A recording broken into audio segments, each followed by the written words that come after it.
വിവാഹ ജീവിതവുമായി ബന്ധപ്പെട്ട് ബുദ്ധിമുട്ടിലൂടെ കടന്നു പോകുന്നവർ, പ്രത്യേകിച്ച് വിവാഹ തടസ്സം നേരിടുന്ന നമ്മുടെ കുഞ്ഞുങ്ങളെ സമർപ്പിച്ച് പ്രാർത്ഥിക്കുക.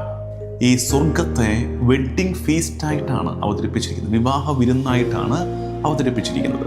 4ാമത്തെ കൽപ്പന തന്നെ നിന്റെ അപ്പനെയും അമ്മയെയും മാനിക്കുക എന്നുള്ളതല്ലേ. അപ്പോൾ യൗസേപ്പിനെ മാനിക്കണ്ടേ നമുക്ക്? അപ്പോൾ യൗസേപ്പിനോട്, ഈ അപ്പായോട് നമ്മൾ ചേർന്ന് നിൽക്കുമ്പോൾ ഈ അപ്പ ഭൂമിയിൽ നമ്മളെ ജ്ഞാനത്തിലും പ്രായത്തിലും വളർത്തിയെടുക്കും. ഈശോ മിശിഹായിക്ക് സ്തുതിയായിരിക്കട്ടെ. യൗസേപ്പ് പിതാവിന് നമ്മൾ നടത്തുന്ന പ്രതിഷ്ഠയുടെ 8ാം നാൾ, 33 ദിവസത്തിലെ യാത്രയുടെ 8ാമത്തെ ദിവസം. യൗസേപ്പ് പിതാവിൻ്റെ മാധ്യസ്ഥ്യം തേടി യൗസേപ്പ് പിതാവിനെക്കുറിച്ച് കൂടുതൽ മനസ്സിലാക്കി നമുക്ക് ഈ യാത്ര തുടരാം. പ്രത്യേകമായി ഇന്ന് നമ്മൾ കൈകാര്യം ചെയ്യാൻ പോകുന്ന വിഷയത്തോട് ബന്ധപ്പെടുത്തി വിവാഹ ജീവിതത്തെ അധികമായി സമർപ്പിച്ച് പ്രാർത്ഥിക്കാം. വിവാഹ ജീവിതവുമായി ബന്ധപ്പെട്ട് ബുദ്ധിമുട്ടിലൂടെ കടന്നു പോകുന്നവർ, പ്രത്യേകിച്ച് വിവാഹ തടസ്സം നേരിടുന്ന നമ്മുടെ കുഞ്ഞുങ്ങളെ സമർപ്പിച്ച് പ്രാർത്ഥിക്കാം. ഏറെ കുട്ടികൾ വിവാഹ തടസ്സം മൂലം വലയുന്നുണ്ട്, അവരെ പ്രത്യേകം പ്രാർത്ഥിക്കാം. ഒപ്പം തന്നെ വിവാഹം കഴിഞ്ഞു ഈ ആദ്യ കാലങ്ങളിൽ തന്നെ ക്രൈസിസിലേക്ക് പോകുന്നവർ, അവരത് ബോധപൂർവം പോകുന്നതല്ല, അവർക്കതങ്ങോട്ട് സെറ്റാകുന്നില്ല, സ്ട്രഗിൾസാണ്. അവരെ പ്രത്യേകം യൗസേപ്പ് പിതാവിന് സമർപ്പിച്ച് നമുക്ക് ഈ ദിവസങ്ങളിൽ പ്രാർത്ഥിക്കാം. വിശുദ്ധനായ പോൾ 6 മാർപ്പാപ്പ പറയുന്ന ഒരാശയമുണ്ട്. പോൾ 6 മാർപ്പാപ്പ പറയുന്നത്, സൃഷ്ടിയിലും രക്ഷയിലും, ക്രിയേഷനിലും റിഡംഷനിലും, സൃഷ്ടിയിലും വീണ്ടെടുപ്പ് കർമ്മത്തിലും വിവാഹം ദമ്പതികൾ ഇവരെ കാണാൻ പറ്റും. വിവാഹം ദമ്പതികൾ നമുക്ക് കാണാൻ പറ്റും. അതായത് ക്രിയേഷൻ, ഓൾഡ് ടെസ്റ്റമെൻറ്റിൽ പ്രത്യേകിച്ച് ജനസിസിലുള്ള ക്രിയേഷനിലും ന്യൂ ടെസ്റ്റമെൻറ്റിലെ റീക്രിയേഷനിലും നമുക്ക് എന്ത് കാണാൻ പറ്റും? ദമ്പതികളെ, കുടുംബത്തെ കാണാൻ പറ്റും, വിവാഹത്തെ കാണാൻ പറ്റും. അപ്പോൾ ആദ്യത്തെ കുടുംബം ഏതാണ്? ആദവും ഹൗവായും, ആദം ആൻഡ് ഈവ്.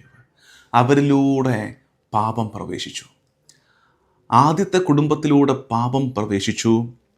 ഇവിടെ പുതിയ നിയമത്തിൽ നമ്മൾ സ്റ്റാർട്ട് ചെയ്യുമ്പോൾ തന്നെ കാണുന്ന കുടുംബമാണ്. ഏത് കുടുംബം?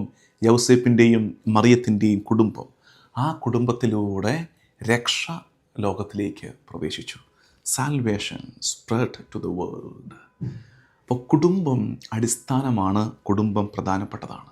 ഈശോ തന്നെയാണെങ്കിലും ദൈവരാജ്യത്തെക്കുറിച്ചുള്ള പഠിപ്പീരിൽ, കിങ്ഡം ഓഫ് ഹെവനെ കുറിച്ചുള്ള അവൻ്റെ പഠിപ്പീരിൽ ഈ സ്വർഗത്തെ വെഡ്ഡിങ് ഫീസ്റ്റായിട്ടാണ് അവതരിപ്പിച്ചിരിക്കുന്നത്, വിവാഹ വിരുന്നായിട്ടാണ് അവതരിപ്പിച്ചിരിക്കുന്നത്. മത്തായി സുവിശേഷം 22-ാം അധ്യായം 2-ാം വാക്യം. അപ്പോൾ നോക്കിക്കേ, സൃഷ്ടിയിൽ, റിഡംഷനിൽ, നിത്യതയിൽ വിവാഹം പ്രധാനപ്പെട്ടതാണ്, കുടുംബം പ്രധാനപ്പെട്ടതാണെന്ന് നാം മനസ്സിലാക്കിയെടുക്കുകയാണ്. പോൾ 6 മാർപ്പാപ്പയുടെ ഈ പ്രബോധനത്തിൽ സെയിൻറ്റ് ജോസഫിനെ, യൗസേപ്പിനെ ഹെഡ് ഓഫ് ന്യൂ കവനൻ്റ് ആയിട്ട് നമുക്ക് മനസ്സിലാക്കാൻ പറ്റും. പുതിയ ഉടമ്പടിയുടെ തലവനും ശിരസ്സുമായിട്ട് മനസ്സിലാക്കാം. പക്ഷെ നിശ്ചയമായും നമുക്കറിയാം, ഈശോയാണ് ഇതിൻ്റെ ശിരസ്, ഈശോയാണ് പുതിയ ഉടമ്പടിയുടെ ഹെഡ്, ഈശോയാണ് പുതിയ ആദം.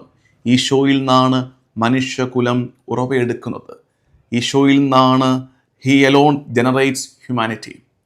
ഇതെല്ലാം കർത്താവാണ്. പക്ഷേ ഹെഡ് ഓഫ് ദ ഹെഡ് എന്ന രീതിയിൽ ഭൂമിയിൽ ഈശോയുടെ അപ്പ ആയിരുന്ന യൗസേപ്പിനെ നമ്മൾ മാനിക്കുകയാണ്. But as he is the head of holy family, head of our head Jesus Christ.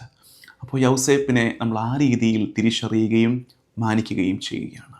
Father of the saviour, രക്ഷകൻ്റെ അപ്പനാണ്. Father of the saviour, patron of the universal church, ആഗോള സഭയുടെ മധ്യസ്ഥനാണ്. നമ്മുടെ ആത്മീയ പിതാവാണ്, അവർ സ്പിരിച്വൽ ഫാദറാണ്.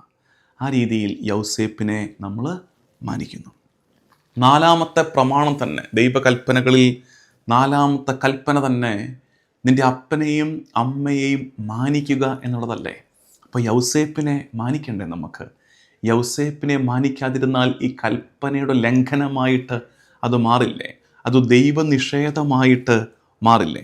അതുകൊണ്ട് യൗസേപ്പിനെ മാനിക്കണം, യൗസേപ്പിനെ ഏറ്റുപറയണമെന്ന്.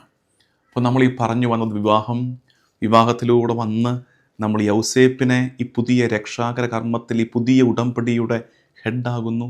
തീർച്ചയായിട്ടും ആ ഹെഡ് പുതിയ ആദം, സംശയലേശമന്യേ ഈശോയാണ്. പക്ഷേ യൗസേപ്പിലേക്ക് അതിൻ്റെ നിഴൽ വീടുന്നുണ്ട്. കാരണം ഈശോയുടെ അപ്പനായ, രക്ഷകൻ്റെ ഭൂമിയിലെ അപ്പനായ യൗസേപ്പിനെ നമ്മൾ ആ രീതിയിലും മാനിക്കുന്നു. യൗസേപ്പിനെ മാനിക്കുമ്പോൾ നമ്മൾ 4-ാം കൽപ്പന കൂടിയാണ് അനുസരിക്കുന്നത്. അപ്പനെ അമ്മയെ മാനിക്കുക. അതിൻ്റെ നിഷേധം ദൈവനിഷേധമായിട്ട് മാറും. യൗസേപ്പ് ഈശോയെ വളർത്തിയില്ലേ? നമ്മൾ വായിക്കുന്നില്ലേ, ജ്ഞാനത്തിലും പ്രായത്തിലും ഈശോ വളർന്നു. ഈശോ വളർന്നു എന്ന് പറയുമ്പോൾ ഈശോയെ വളർത്തി എന്നുകൂടി അർത്ഥമുണ്ട്. ആരാണ് വളർത്തിയത്? യൗസേപ്പ്, മറിയം. യൗസേപ്പും മറിയവും ചേർന്ന് ഈശോയെ വളർത്തിയെന്ന് കൂടെ അർത്ഥമില്ലേ? അപ്പോൾ യൗസേപ്പിനോട്, ഈ അപ്പായോട് നമ്മൾ ചേർന്ന് നിൽക്കുമ്പോൾ ഈ അപ്പ ഭൂമിയിൽ നമ്മളെ ജ്ഞാനത്തിലും പ്രായത്തിലും വളർത്തിയെടുത്തിട്ട് ഒടുക്കം എന്ത് ചെയ്യും?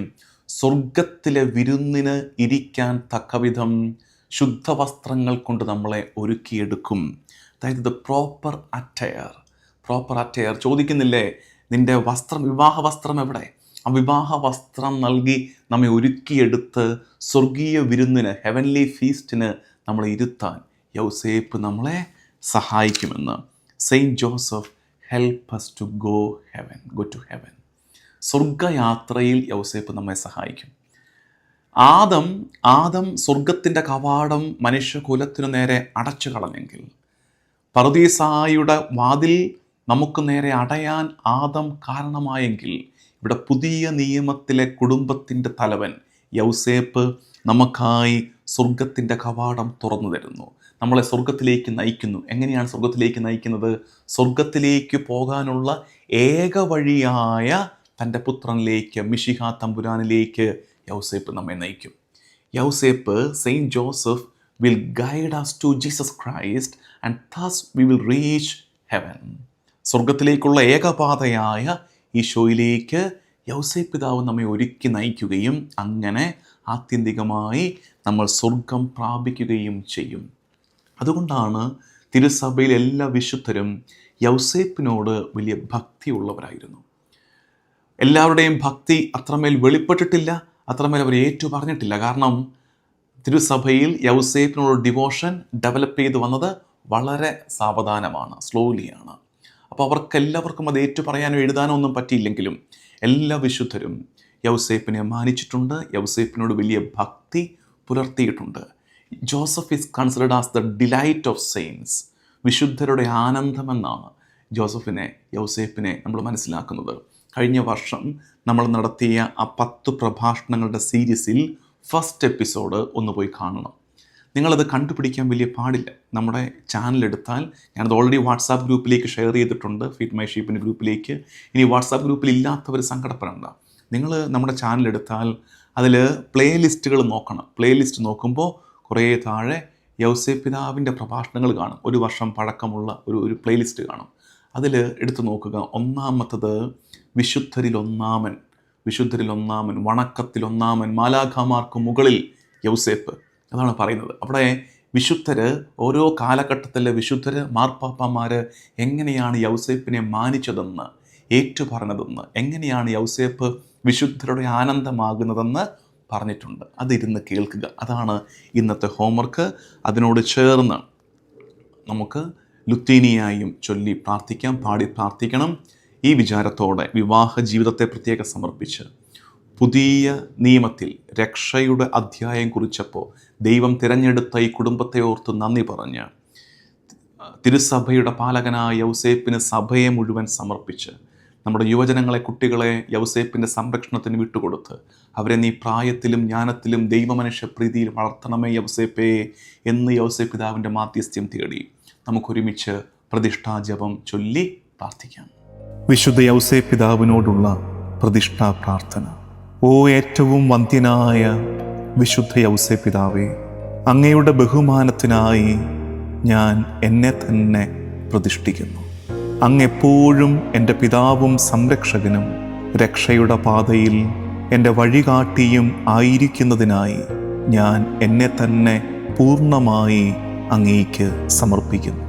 ഹൃദയത്തിൻ്റെ വലിയ നിർമ്മലതയും ആന്തരിക ജീവിതത്തോടുള്ള തീക്ഷ്ണമായ സ്നേഹവും എനിക്കായി വാങ്ങിത്തരണമേ. അങ്ങയുടെ മാതൃക പിന്തുടർന്ന് മിശിഹായുടെ തിരുഹൃദയത്തോടും മറിയത്തിൻ്റെ വിമല ഹൃദയത്തോടും ചേർന്ന് ദൈവത്തിൻ്റെ വലിയ മഹത്വത്തിനായി എൻ്റെ എല്ലാ പ്രവൃത്തികളും ചെയ്യുവാൻ എന്നെ സഹായിക്കണമേ. ഭാഗ്യപ്പെട്ട വിശുദ്ധ യൗസേപ്പിതാവേ, അങ്ങയുടെ പുണ്യ മരണത്തിൻ്റെ സമാധാനത്തിലും സന്തോഷത്തിലും പങ്കുചേരുവാൻ എനിക്കായി പ്രാർത്ഥിക്കണമേ. ആമേൻ.